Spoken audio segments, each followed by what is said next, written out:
Ya, sementara itu pemirsa, proses evakuasi korban dan juga bagian ekor pesawat AirAsia hingga hari ini masih terus diupayakan. Untuk mengetahui perkembangan terkini dari sana kita akan bergabung langsung dengan Kartika Oktaviana di Pangkalan Bun, Kalimantan Tengah.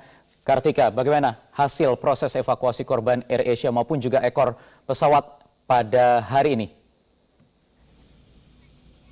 Ya, Wahyu, sore hari ini 2 jenazah diberangkatkan dari Lanut Iskandar Pangkalan Bun menuju Surabaya. 2 jenazah ini satu ditemukan oleh sebuah tugboat sipil seperti kapal tongkang sipil dan ditemukan di atas permukaan air kemarin. Kemudian jenazah tersebut dibawa menuju KRI Banda Aceh dan kemudian dikirimkan ke Pangkalan Bun, ke Lanut Iskandar Pangkalan Bun ini. Kemudian jenazah tersebut kemarin juga sudah dipetikan di RSUD Imanuddin, diinapkan selama 1 malam dan diberangkatkan sore ini bersama dengan 1 jenazah lagi yang baru saja ditemukan oleh KD Perak atau kapal Diraja Perak milik Malaysia. Jadi total dari jenazah yang sudah ditemukan hingga sejauh ini adalah 41 jenazah. Kami mendapatkan informasi bahwa 2 jenazah tersebut adalah 1 perempuan dewasa dan 1 lagi adalah 1 laki-laki dewasa.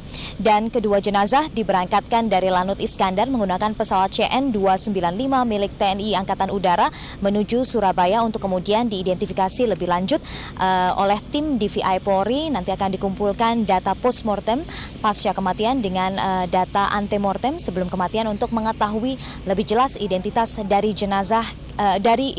kedua jenazah tersebut. Wahyu. Ya, baik Vina atau Kartika, kemudian bagaimana proses evakuasi korban di sini, maksud kami proses evakuasi bagian ekor pesawat, maksud kami yang dilakukan pada hari ini? Ya, Wahyu, proses evakuasi dari ekor pesawat AirAsia KZ8501 sudah berlangsung sejak pagi hari. Memang semua tim penyelam sudah dikirimkan untuk turun ke bawah ke dasar laut sejak pagi.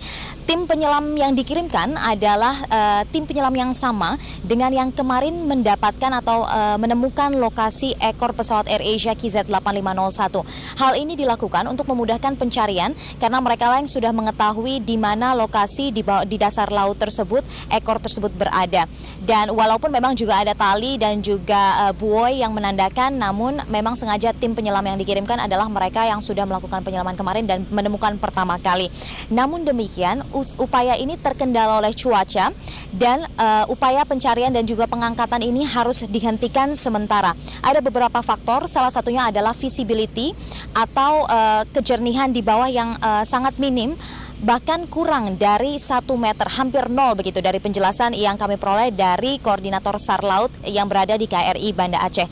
Selain itu juga karena adanya arus dasar laut yang sangat kuat mencapai 5 knot sehingga ini menyulitkan para penyelam untuk stay atau tetap di satu tempat dan tidak terbawa arus. Itu sulit sekali untuk bertahan sehingga ini menyulitkan juga proses pengangkatan material atau objek-objek yang berada di dasar laut.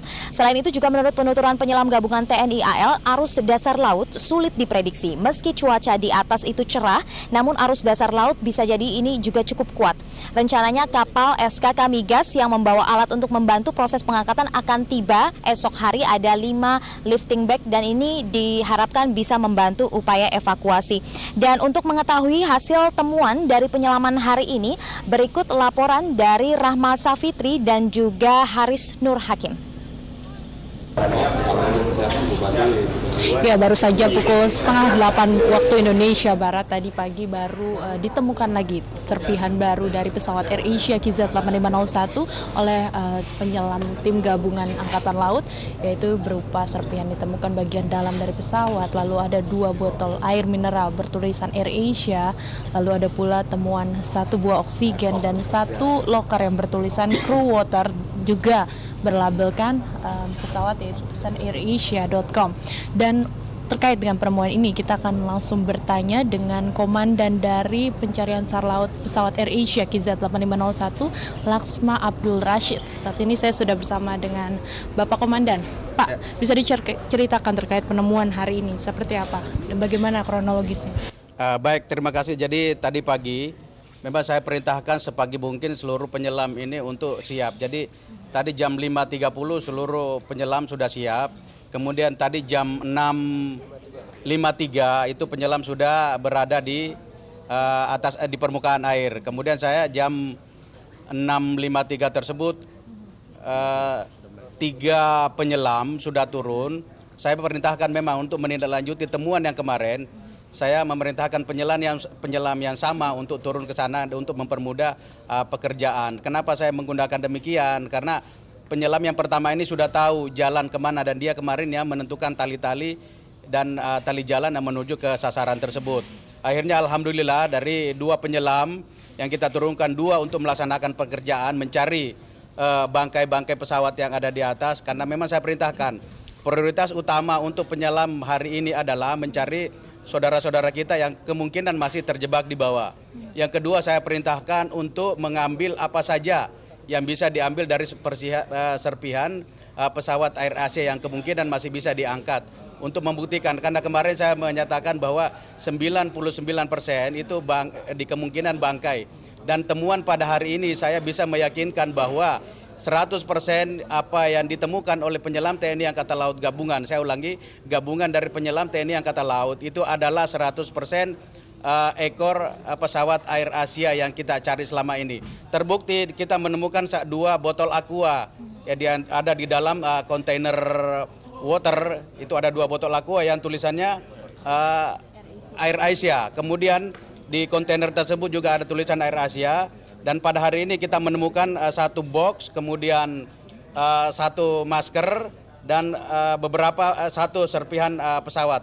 Kira-kira itu yang bisa meyakinkan saya bahwa ini saya lebih yakin lagi bahwa 100% apa yang ditemukan oleh penyelam TNI Angkatan Laut ini adalah bagian dari AirAsia yang kita cari selama ini. Terima kasih Pak. Saya akan juga bertanya sama salah satu penyelam yang memang tadi juga turut menemukan serpihan-serpihan ini, Pak Boflen. Bisa dijelaskan bagaimana tadi saat menyelam, visibility seperti apa? Lalu ada tidak terlihat black box atau ada jenazah lain?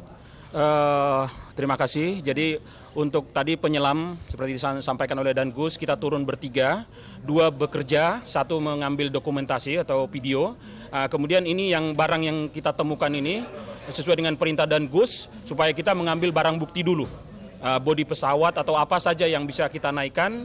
Jadi tadi kotak ini sudah ada bertulisan AirAsia, masker segala macam. Cuman mohon maaf kami masih terbatas. Cuaca hari ini cukup jelek seperti yang ada di permukaan. Badai, namun demikian tinggi gelombang juga hampir 4 meter sehingga kami memaksakan untuk turun. Namun karena di bawah kan kita tidak ini, tapi kasihan yang di atas juga. Jadi jarak pandang di bawah itu terbatas. Bisa dikatakan hampir 0. Jadi untungnya kita bawa senter. Jadi setelah kita penjelajahan dengan senter di bawah, kita meyakinkan bahwa jenazah ataupun korban di bawah hampir tidak ada yang terjebak karena posisi pesawat terbelah. Kemudian untuk black box kami mohon maaf sampai saat ini belum bisa menemukan karena yaitu dari keterbatasan daripada jarak pandang di dasar laut. Lalu terkait penemuan kemarin masih terlihat jelas ya, dan itu masih pada posisi yang sama? Pada posisi yang sama, koordinat yang sama. Jadi sampai saat ini mulai semalam kita pasang anchor, jadi masih terikat di bodi pesawat dengan buih yang ada di permukaan. Terima kasih banyak Pak Boflen. Demikian adalah penemuan serpihan yang kini berada di KRI Banda Aceh untuk selanjutnya nanti dilaporkan ke Basarnas dan dibawa ke Pangkalembut. Dari Laut Jawa, Rahma Safitri, Haris Nur Hakim, Metro TV. Ya, Wahyu, kondisi cuaca dan bawah laut di area pencarian ekor pesawat AirAsia KZ8501 ini begitu berubah-ubah, terutama juga arus yang begitu kencang yang mungkin membahayakan nyawa para penyelam, dan oleh karena itu perlu juga dicari waktu yang tepat begitu supaya agar keselamatan para penyelam ini tidak terancam, dan juga karena itu hal yang harus sangat diperhatikan. Demikian yang bisa saya laporkan dari Lanut Iskandar, Pangkalan Bun.